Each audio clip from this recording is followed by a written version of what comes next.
এক প্রত্যন্ত গ্রামের পোস্ট অফিসে ছিলেন হরিদাসবাবু। তিনি ছিলেন সৎ, সরল ও অত্যন্ত সহৃদয় মানুষ।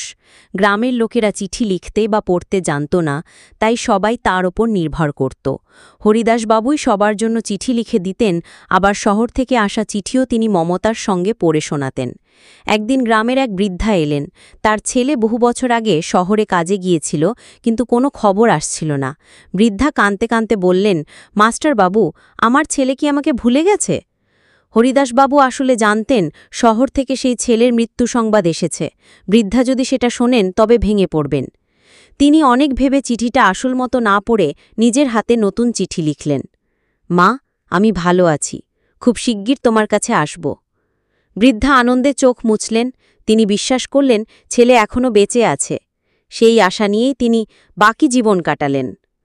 গ্রামবাসী একদিন সত্যিটা জানলেও কেউই হরিদাসবাবুর প্রতি দোষারোপ করেনি, বরং সবাই বুঝেছিল কখনো কখনো কঠিন সত্যের চেয়ে আশার আলোই মানুষের বেঁচে থাকার শক্তি হয়ে ওঠে।